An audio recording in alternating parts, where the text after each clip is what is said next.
Are you setting the same goals at the start of every year but failing to achieve them? I want to introduce you to a brand new framework for setting goals that just might work for you. Hi, I'm Mark, I'm a trainer and a coach, and today I want to talk about how you can set better goals and objectives for yourself and for your team members in both your personal and professional lives. So you've probably heard of SMART. You may already use it in your workplace. That is about setting goals that are specific, measurable, achievable, relevant, and time-bound.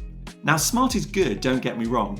It's just a little bit old, a little bit cliched, and particularly when it comes to your personal goals, it's quite bland and businesslike. My framework is called DREAMS. So let's break it down and see how you can use it. The D is for daring. Your goals should be something that's a little bit scary, something that's outside of your comfort zone. If your goal is too comfortable or too easy, then you're simply not going to be motivated to work towards it. And also, you aren't going to be growing or improving your skills if it's too easy. R is for realistic. Now, I've kind of borrowed this from SMART. So yes, your goals should be something that is daring, but also make sure that it is realistic and achievable during your time frame. If your goal is to run a marathon, let's say, then don't set the goal as running a marathon by this weekend. Maybe set a goal of running a marathon in 6 months or a year's time. So yes, make your goal daring, but don't get too carried away. Make sure it is still realistic as well. E is for exciting.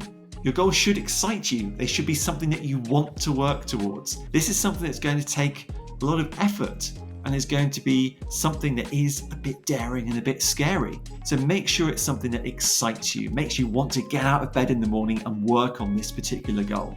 Picture yourself once you've achieved this goal. What's your life going to be like? How will you feel? If that image makes you smile and makes you feel happy, then you're probably setting an exciting goal.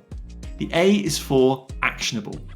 You should be able to take your goal and break it down into a step-by-step process for you to be able to meet it.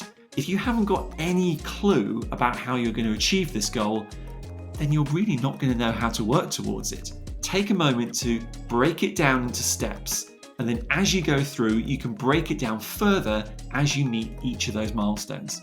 As a way to start, write down right now the first 3 things that you would need to do to start working on that goal. Even if they're really tiny things like sending an email or doing a bit of research. Whatever it might be, break it down and make a start on that goal today.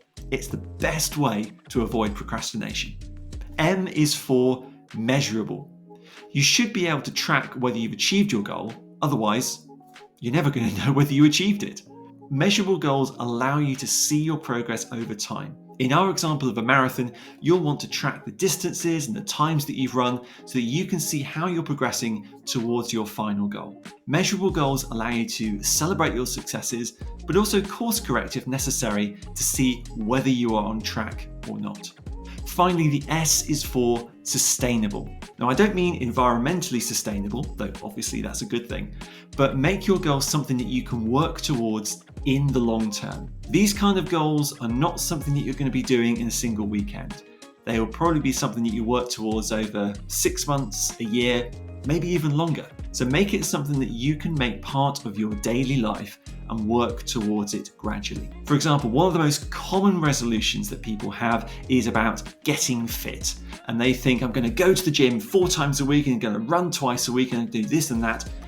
And inevitably they give up very, very quickly because that sort of change is not sustainable. So think about how this goal will fit into your life and make the changes perhaps in a gradual way so that your work towards it will be sustainable in the long term. If you're leading a team and you're setting objectives, make sure that you include your team members in the goal setting process. Don't just make it something that's handed to them from their manager. Give your team members a sense of ownership over their goals, what they're going to achieve and how they're going to get there, and you'll find that you get much better results and much greater engagement in the process over the course of the year. So that's the DREAMS framework. Daring, realistic, exciting, actionable, measurable, and sustainable. Drop me a comment below with your goals for this year. What are you hoping to achieve and how are you going to use dreams to help you do it? If you want to explore this further or any other topics in terms of leadership, management and business, drop me a message and I'll be very happy to see how I can help you and your team achieve your dreams this year.